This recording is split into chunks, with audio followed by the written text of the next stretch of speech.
Concept king class में आप सभी का स्वागत है। आज जो हम उस टॉपिक को लेकर के आए हैं वो टॉपिक है अल्डिहाइड और कीटोन। ये अल्डिहाइड और कीटोन 12 क्लास का 12 नंबर चैप्टर में है। अल्डिहाइड, कीटोन और कार्बोक्सिलिक एसिड, इसके बारे में हमको पढ़ना है। प्रीवियस क्लास में हम लोग फिजिकल प्रॉपर्टीज के बारे में पढ़े थे अल्डिहाइड कीटोन का। आज हम लोग अल्डिहाइड कीटोन का केमिकल प्रॉपर्टीज पढ़ेंगे। और आपको हम बता दें कि ये जो ऑर्गेनिक केमिस्ट्री चल रहा है वो 11th क्लास से ऑर्गेनिक केमिस्ट्री चल रहा है लगातार। और 11th क्लास से ऑर्गेनिक केमिस्ट्री एक एक टॉपिक को यहाँ पर बताया गया है आपको। केमिकल प्रॉपर्टीज यानी केमिकल प्रॉपर्टीज ऑफ अल्डिहाइड और कीटोन हमको पढ़ना है। इस केमिकल प्रॉपर्टीज में, केमिकल रिएक्शन में हमको ये देखना पड़ेगा कि न्यूक्लियोफिलिक एडिशन रिएक्शन कैसे होता है, यानी कि कैसे न्यूक्लियोफाइल अटैक उस पर करता है। इस चीज को हमको समझना है। तो हम लोग हेडिंग देंगे न्यूक्लियोफिलिक एडिशन रिएक्शन।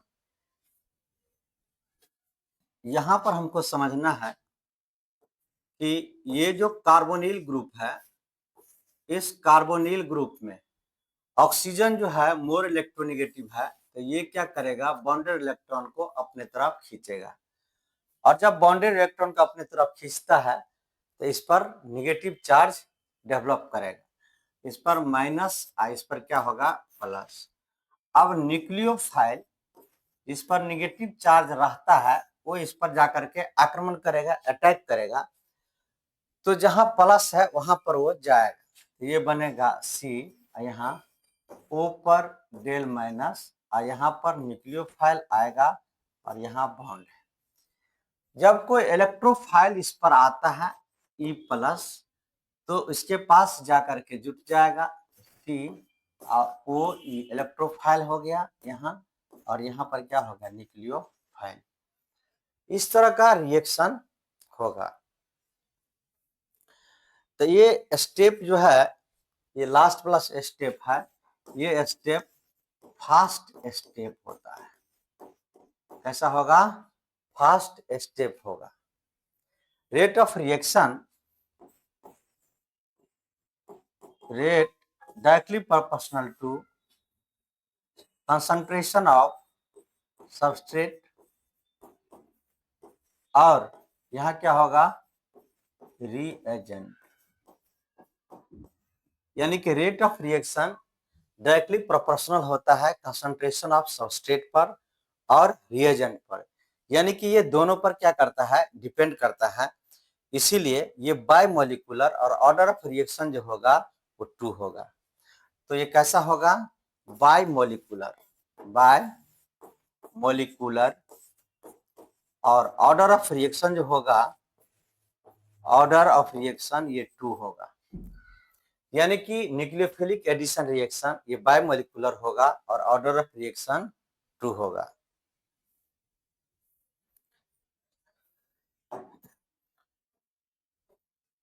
रिएक्टिविटी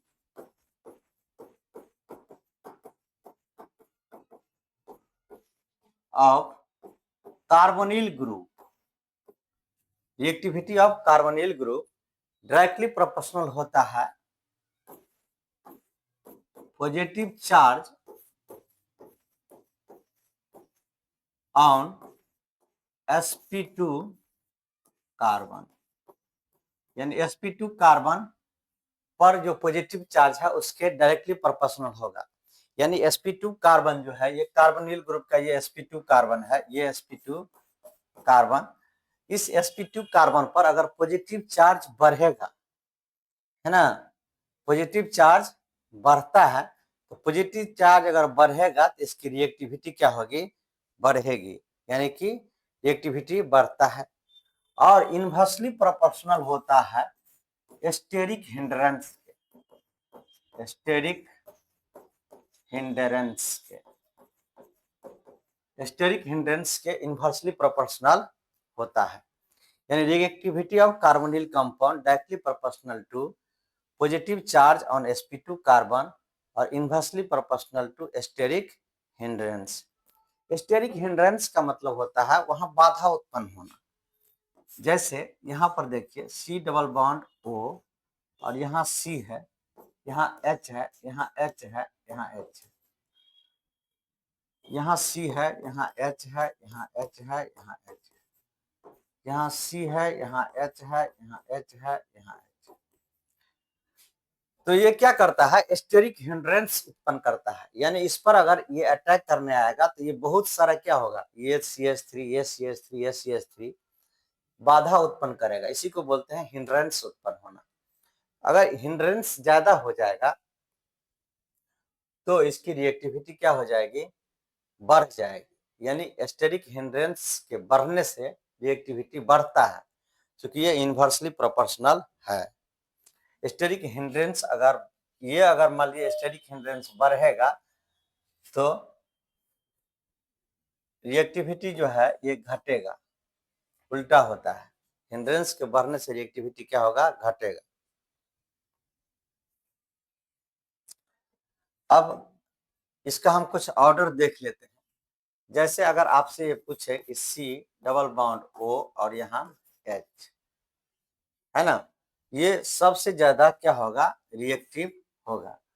अगर इस तरह का कंपाउंड आ जाए, मान लीजिए R C double bond O और यहाँ H, इसके बाद ये हो जाए, इसके बाद C6 बेंजीन है और C डबल बॉन्ड O और यहाँ H है ना, ये प्लस आई इफेक्ट होने के कारण होता है। इसके बाद R C double bond O और यहाँ R, इस तरह से ये आता है। यहाँ C6H5 C double bond O और यहाँ R, इसके बाद यहाँ C6H5 C double bond O, यहाँ C6H5, इस तरह से आता है। इसको रिएक्टिविटी को हम लोग ऑर्डर इस तरह से देखते हैं। इस चीज को समझिए, यहाँ CH3 है और C डबल बॉन्ड O और H है, तो ये प्लस आई इफेक्ट यानी लोन पेयर इलेक्ट्रॉन को क्या करता है, ये देता है। और लोन पेयर इलेक्ट्रॉन को अगर देगा, इलेक्ट्रॉन यहाँ पर क्या होगा, ज्यादा हो जाएगा। इलेक्ट्रॉन ज्यादा होने के चलते इस पर जो है इसका चार्ज जो है सो कम हो जाएगा, इस पर ये आ जाएगा, इसको खींच लेगा इलेक्ट्रॉन, है ना। इसलिए इसकी रिएक्टिविटी क्या होगा, ऑर्डर यही है इसका। रिएक्टिविटी ऑर्डर इसको पूछा जाएगा, तो इस तरह से आपको ध्यान रखना पड़ेगा। अब देखिएगा ध्यान से, ये कार्बोनिल ग्रुप है C डबल बॉन्ड O, और इसको हम रिएक्शन करा देते हैं, किसके साथ रिएक्शन कराएंगे, HCN के साथ, HCN के साथ। HCN में क्या होगा, H पर पॉजिटिव चार्ज और CN पर क्या होगा, माइनस चार्ज आएगा। ये वाला इसके साथ रहेगा तो यहाँ माइनस, इस पर क्या आता है, प्लस। अब क्या होगा, ये प्लस वाला भाग जाएगा माइनस वाला के पास, तो यहाँ क्या आ जाएगा, C, यहाँ OH और यहाँ क्या होगा, CN। इसको बोलते हैं साइनोहाइड्रीन। ये क्या कहलाएगा, cyanohydrin.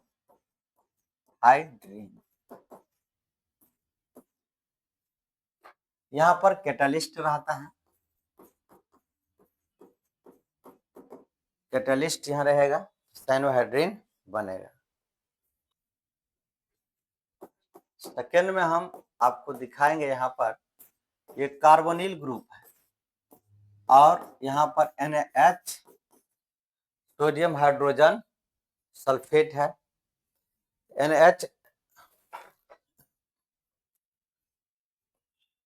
NaHSO3 sodium hydrogen sulphide, sodium hydrogen sulphide. अब देखिए ये कैसे रिएक्शन करता है। ये सोडियम धातु है, सोडियम पर क्या आएगा, प्लस, और HSO3 आएगा, यहाँ आएगा माइनस। ये वाला टूटेगा तो यहाँ माइनस आएगा, इस पर क्या आएगा, प्लस। यहाँ क्या होगा T, यहाँ O और Na इधर आएगा और यहाँ पर आ जाएगा HSO3-। इस तरह से ये बनेगा। ट्रांसफर होता है और प्रोटॉन का ट्रांसफर होगा तो H चला आ जाएगा किसके पास, O के पास, सोडियम चला जाएगा, सोडियम आ जाएगा इसके पास और H चला जाएगा यहाँ पर, क्या होगा H, यहाँ OH और यहाँ NaSO3 या SO3Na। इस तरह से ये बनेगा। बायसल्फाइड एडिशन के सोडियम हाइड्रोजन सल्फाइड जो है वो सभी एल्डिहाइड और एलिफेटिक मिथाइल कीटोन के साथ रिएक्ट करता है। Sodium hydrogen sulphide react with all aldehyde and all aliphatic ketone। Aliphatic सभी एलिफैटिक कीटोन के साथ ये क्या करता है, रिएक्ट करता है और व्हाइट प्रिसिपिटेट देता है। गिव्स व्हाइट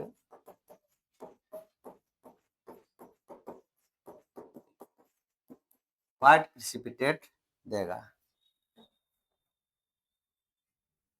अगला हम लोग देखेंगे reaction with Grignard reagent.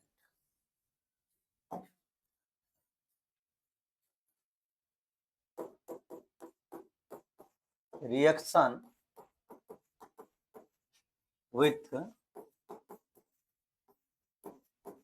Grignard reagent. Grignard reagent से ये कैसे अभिक्रिया करेगा। तो ग्रिग्नार्ड रिएजेंट क्या होता है, RMgX।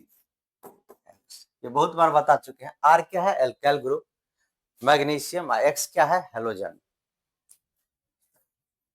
ये रिएक्शन हम लोग पढ़ चुके हैं। यहाँ पर C डबल बॉन्ड O और यहाँ H, यहाँ लिखा है RMgX ग्रिग्नार्ड रिएजेंट। देखिए ध्यान से, ये वाला बॉन्ड अगर यहाँ से टूटता है तो यहाँ माइनस, इस पर क्या आएगा प्लस। ये यहाँ से टूटेगा तो मैग्नीशियम पर प्लस, इस पर क्या आएगा माइनस। ये टूटेगा तो C यहाँ OMgX, चूंकि पॉजिटिव वाला भाग माइनस वाला के पास आएगा और यहाँ जुटेगा R। इस पर फिर क्या होगा, इसका हाइड्रोलाइसिस होता है, हाइड्रोलाइसिस। यह अनस्टेबल है, हाइड्रोलाइसिस होगा तो यहाँ से क्या होगा, ये H2O क्या करता है, टूटता है, H प्लस OH माइनस में, तो मैग्नीशियम पर प्लस आएगा, इस पर आएगा माइनस, ये बन जाएगा COH यहाँ और यहाँ क्या होगा R। ये बन गया अल्कोहल। अब अल्कोहल में हमको 1 डिग्री 2 डिग्री 3 डिग्री कोई भी बन सकता है, डिपेंड करता है कि यहाँ पर आप क्या ले रहे हैं। यहाँ पर अगर आप H लेते हैं और यहाँ R लेते हैं, है ना, तो वहां पर H और R चला जाएगा तो 2 डिग्री बन जाएगा। दोनों अगर यहाँ पर अगर दोनों का दोनों अगर आप H लेते हैं तो 1 डिग्री बनेगा, यहाँ R लेते हैं दोनों साइड तो 3 डिग्री बनेगा। ये आपको हम अल्कोहल जो बनता है 1 डिग्री 2 डिग्री और 3 डिग्री, उसमें इस चीज को हम बताए हुए हैं, फिर भी एक कंपाउंड ले करके बता दिया जाता है। देखिए कैसे बनेगा। 3 डिग्री हमको बनाना है, CH3 C double bond O और यहाँ CH3 कीटोन ले लिए। ये मेरे ऊपर डिपेंड करता है कि यहाँ हम क्या लें। यहाँ पर हम CH3Mg और Br ले लिए। इसमें होगा क्या, ये जो है यहां से टूटेगा, ये प्लस होगा, यहाँ क्या होगा माइनस, ये वाला यहां से टूटेगा तो यहाँ माइनस, इस पर क्या आएगा प्लस। ये CH3 है तो यहाँ पर आके जुटेगा, तो यहाँ क्या आ जाएगा CH3C, यहाँ OMgBr, और यहाँ आएगा CH3 और यहाँ CH3। फिर इसका हाइड्रोलाइसिस कराएंगे। हाइड्रोलाइसिस अगर कराते हैं तो एसिड के प्रेजेंस में H2O टूटेगा, तो ये H प्लस और OH माइनस देगा, H प्लस और OH माइनस। अब होगा क्या, ये इंटरमीडिएट भाग है, तो ये वाला जो पार्ट है यहाँ से, ये जो पार्ट है ये यहाँ से ऐसे टूटेगा, इस पर प्लस आएगा, इस पर माइनस। क्योंकि मेटल है तो इलेक्ट्रोपॉजिटिव होता है, ऑक्सीजन इलेक्ट्रोनेगेटिव होगा, तो ये जो H प्लस H है इस पर OH पर आएगा, तो ये बन जाएगा CH3C, यहाँ OH, यहाँ CH3 और यहाँ CH3, 3 डिग्री अल्कोहल ये बन गया, 3 डिग्री अल्कोहल। अब ये MgOH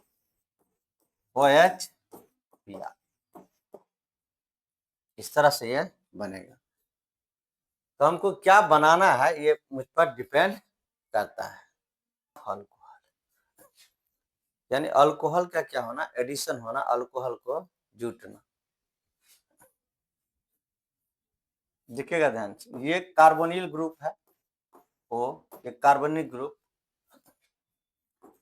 यहाँ पर हम HOR अल्कोहल लिए, HOR, यहां से H2O क्या होगा रिमूव हो जाएगा, H2O क्या होगा निकल जाए, तो ये बचेगा क्या, यहाँ C और यहाँ क्या होगा OR, फिर यहाँ OR, यहाँ बॉन्ड है, ये बनेगा एसिटल या कीटल, ये बनेगा एसिटल या कीटल। ये डिपेंड करता है कि आप क्या ले रहे हैं, है ना। अगर कीटोन ले रहे हैं तो कीटल बनेगा, अगर एल्डिहाइड ले रहे हैं तो एसिटल बनेगा। प्रोसीड करता है, जैसे यहाँ देखिए, अगर मान लीजिए यहाँ पर CH3 C double bond O और यहाँ CH3 ये कीटोन है, इसका हम रिएक्शन कराएंगे तो HOCH3 अल्कोहल ले लिए, OCH3, तो ये यहाँ से निकल जाएगा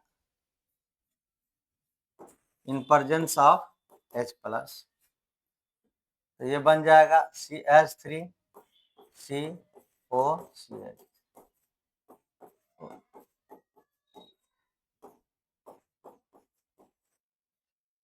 है ना। तो ये कीटोन है तो ये कहलाएगा कीटल। मिथॉक्सी ग्रुप आ गया तो, है ना, एसिटल और कीटल, यानी कीटोन अगर रहेगा तो कीटल और अगर एल्डिहाइड रहेगा तो एसिटल। जैसे CH3 C double bond O और यहाँ H, ये एल्डिहाइड है, इसका अगर रिएक्शन कराते हैं HOCH3 HOCH3, 2 अल्कोहल ले लिए, यहाँ से H2O क्या होगा रिमूव हो जाएगा और H प्लस के रूप में ये यहाँ से निकलेगा, तो CH3 यहाँ COCH3 OCH3 और यहाँ H, ये हो जाएगा एसिटल। अल्डिहाइड लिए इसलिए क्या कहलाएगा एसिटल, अगर कीटोन लेते तो क्या हो जाता है ये कीटल।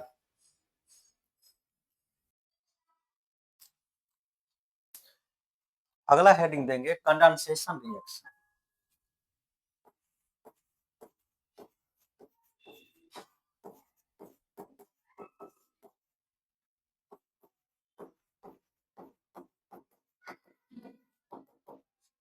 Condensation reaction.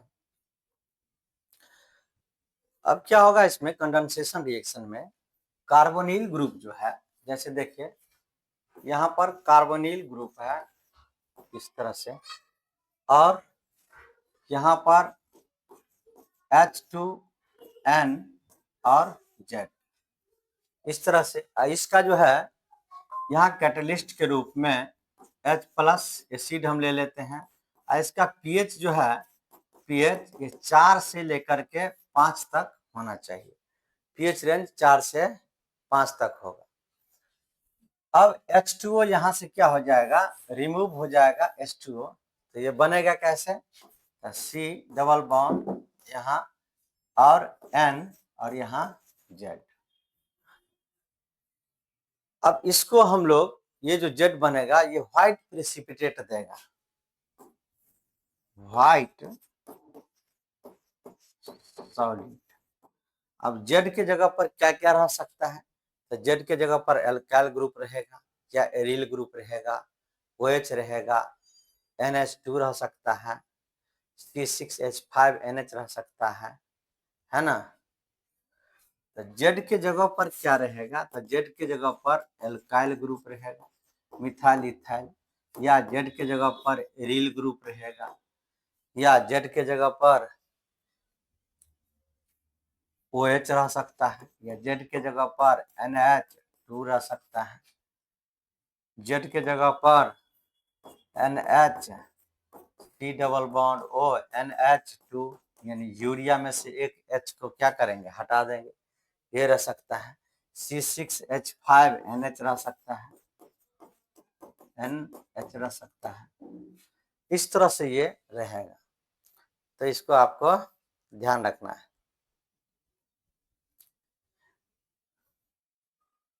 Z जो है, Z की जगह पर ये तो प्रोडक्ट जो हमको बनता है, तो एमीन बनेगा या चीफ बेस्ट बनेगा, ऑक्जाइम बनेगा, हाइड्राजोन बनेगा, फिनाइल हाइड्राजोन बनेगा, इस तरह से हमको सेमी कार्बाजोन बनेगा, ये प्रोडक्ट बनेगा। इंटरमीडिएट लेवल पर ये इतना नहीं आता है, लेकिन फिर भी आगे हम लोग इसको देख सकते हैं, रिवीजन क्लास में इसको देख सकते हैं, लेकिन इसको आप ध्यान में रख लेंगे। सब में अलग अलग रिएजेंट का उपयोग किया जाता है। जैसे अगर Z की जगह पर H रहता है तो अमोनिया रिएजेंट रहेगा, Z के जगह पर R रहेगा तो एमीन होगा रिएजेंट, Z के जगह पर OH रहेगा तो हाइड्रोक्सिल एमीन होगा रिएजेंट, Z के जगह पर NH2 रहेगा तो हाइड्राजीन होगा रिएजेंट, Z के जगह पर C6H5NH रहेगा तो फिनाइल हाइड्राजीन ये रिएजेंट होगा। इसी तरह से ये अगर रहेगा तो रिएजेंट सेमी कार्बाजाइड होगा, इसको ध्यान रखना है। तो आज का क्लास हम यहीं पर एंड करते हैं। अगला क्लास हम लोग रिडक्शन देखेंगे। जय हिंद, जय भारत।